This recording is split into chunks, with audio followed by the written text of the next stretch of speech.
Assalamualaikum warahmatullahi wabarakatuh. Tutorial yang kedua kita akan membahas tentang pembuatan injeksi tiamin HCl. Jadi formulanya sudah ada, yaitu tiamin HCl 5 mg, kemudian aqua pro injeksi di add sampai 100 ml. Jadi yang kita buat adalah injeksi tiamin HCl dengan volume 100 ml. Sebelum dibuat, untuk sediaan injeksi harus dicek dahulu apakah sudah memenuhi persyaratan isotonis atau tidak. Oke, sebelum kita lanjut lebih dalam, perlu dipahami mengapa perhitungan tonisitas itu sangat penting dalam sediaan steril. Jadi dapat dilihat dari gambar berikut bahwa pentingnya larutan tersebut harus isotonis. Nah, kalau hipotonis berarti tekanan osmosis di luar sel itu lebih rendah daripada di dalam sel. Sifat air di dalam cairan internal maupun eksternal itu akan bergerak mengikuti tekanan osmosis yang lebih tinggi. Jika terjadi hipotonis, maka air tersebut akan lebih banyak bergerak masuk ke dalam sel, sehingga sel darah tersebut akan mengembung dan akan rusak. Jika hipertonik, maka yang terjadi adalah kebalikan dari hipotonis. Jadi kalau hipertonis berarti tekanan osmosis di luar sel itu lebih besar dibandingkan di dalam sel. Nah, akibatnya air di dalam sel akan bergerak untuk keluar sel. Karena sel kekurangan air, maka sel tersebut akan mengkerut. Itulah gunanya kenapa harus isotonis. Kalau isotonis berarti tekanan osmosis antara di luar sel dengan di dalam sel itu seimbang atau sama. Kemudian untuk menghitung tonisitas dari suatu larutan, kita dapat menggunakan 4 cara, yaitu yang pertama menghitung tekanan osmosis larutan dengan satuan miliosmol per liter. Jadi yang volumenya 100 ml atau volumenya 200 ml itu harus diubah menjadi gram per liter dahulu. Kemudian harus dilihat jumlah ionnya. Hasil dari perhitungan tekanan osmosis tadi kita bandingkan ke dalam tabel berikut. Untuk keadaan isotonis berarti nilai dari osmolaritasnya harus antara 270 sampai 328. Nah, begitupun dengan yang hipertonis dan hipotonis. Kemudian yang kedua adalah dengan cara penentuan melalui perhitungan turunnya titik beku dan jumlah NaCl. Kita gunakan perubahan titik beku sama dengan KMN kali 1000 per ml. Jadi K adalah turunnya titik beku molar dari bahan pelarut. K ini punya tetapan 1,86. Jadi 1,86 itu turunnya titik beku untuk 1 mol zat terlarut. Kemudian untuk M jumlah zat terlarut dalam gram. Kemudian N adalah jumlah ion per M besar adalah berat molekul zat terlarut dan L besar massa bahan pelarut. Kemudian yang ketiga adalah ekivalensi NaCl. Dapat dihitung dari V sama dengan Me kali V aksen.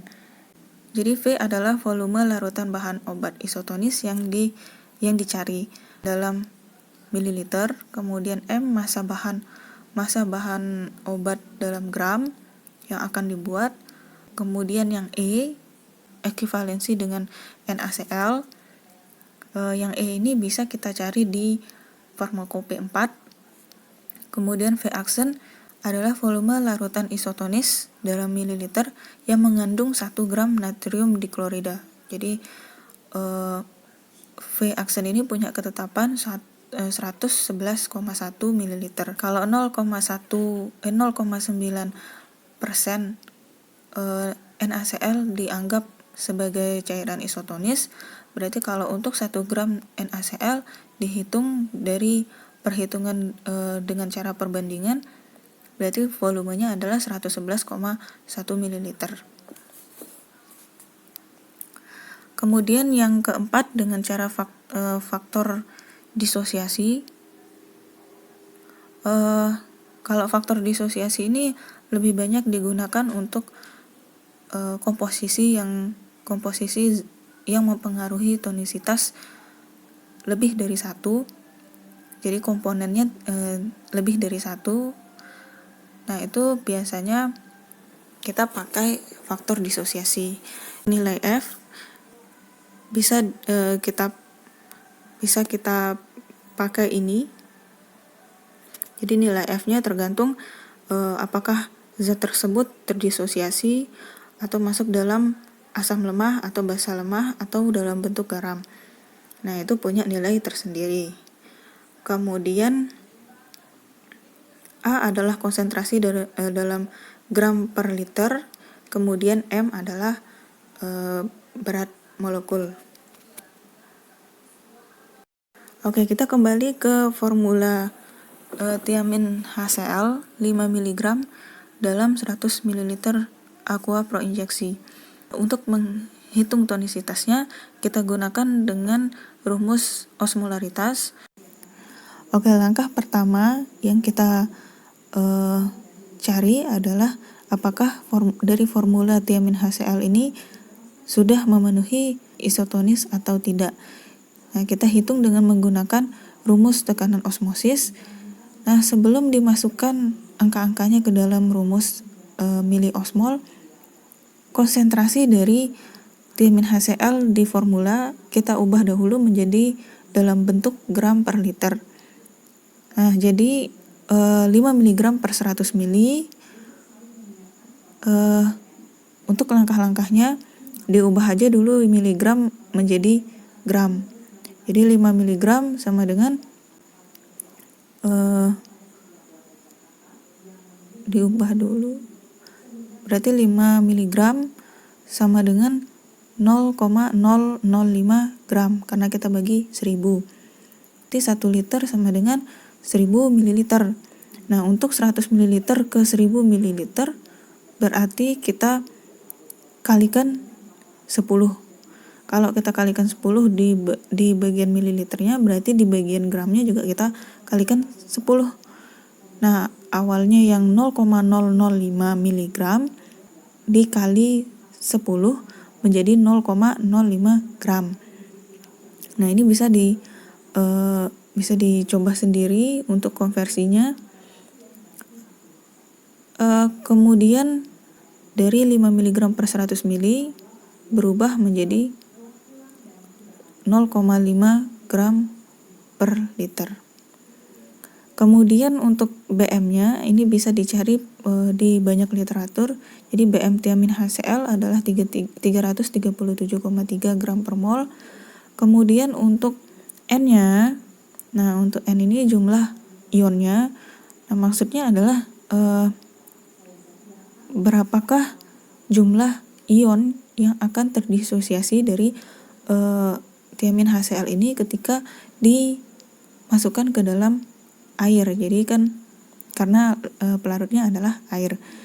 Jadi C12H18Cl2N4OS ini akan terionisasi menjadi H+ plus 2Cl- plus S+. Jadi kita hitung N-nya adalah 4.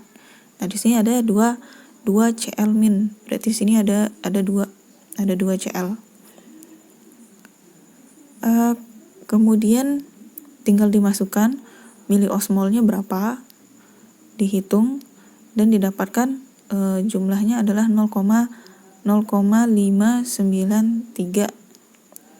Nah, kalau dilihat dari tabel tonisitas, dari tabel tekanan osmosis, ini termasuk sangat hipotonis ya. Kalau dari tabel tekanan osmosis berarti masuk ke dalam 0 sampai 249 miliosmol per liter. Jadi termasuk dalam hipotonis. Nah, kita sudah simpulkan nih. Berarti formula ini sangat hipotonis. Nah, kalau hipotonis berarti perlu ada penambahan zat pengisotonis di sini. Nah, untuk penambahan zat pengisotonis kita tambahkan NaCl. Nah, pertanyaan yang kedua, berapakah NaCl yang akan kita tambahkan ke dalam formula tersebut supaya formula ini menjadi larutan yang isotonis. Nah, itu bisa kita gunakan menggunakan salah satu dari cara perhitungan tonisitas tadi. Nah, contohnya dengan cara penurunan titik beku. Jadi untuk penurunan titik beku tadi sudah dijelaskan, tinggal dimasukkan ke dalam rumus. Untuk M kecil dan L besar ini kan sama-sama gramnya ya. Berarti kalau M kecil adalah jumlah zat terlarut berarti jumlah obatnya di dalam suatu larutan dalam bentuk gram.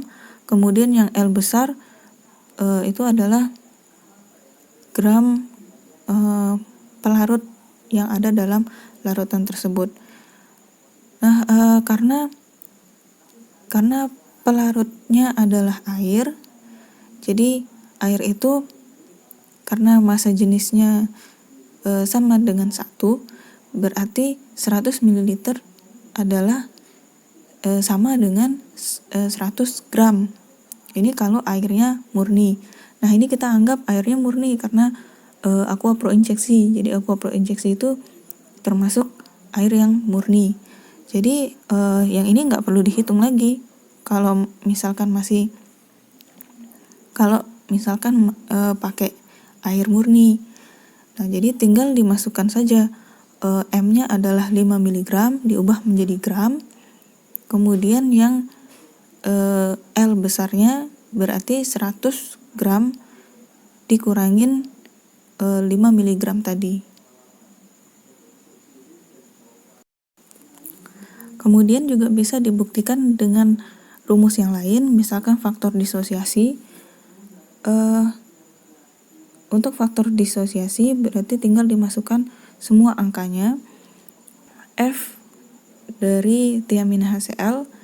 Nah, tiamin HCl ini bentuknya adalah garam karena sudah ada HCl-nya ya. Jadi tiamin ini basa lemah ditambahkan dengan asam jadi bentuk garam. Nah, kalau bentuk garam kita pakai F sama dengan 1,8. Kemudian tinggal dimasukkan sama dengan 8,95 gram per liter. Jadi sama ya hasilnya sama yang tadi. Nah, ini disesuaikan, ini kan masih dalam bentuk gram per liter. Jadi disesuaikan aja dengan volume yang di formula. Nah, kalau yang di formula sama dengan 200 ml berarti yang gram per liter ini kita ubah menjadi 200 ml. Nah, jadi disesuaikan dengan yang ada di formula. Nah, karena yang di formula sudah 100 ml, kita ubah menjadi 100 ml. Nah, untuk perubahan 100 ml berarti dalam 1000 ml kita bagi 10. Nah, kalau dari liternya kita bagi 10, berarti yang bagian gramnya juga kita bagi 10. Berarti 8,95 dibagi 10 sama dengan 0,895 gram per 100 mili.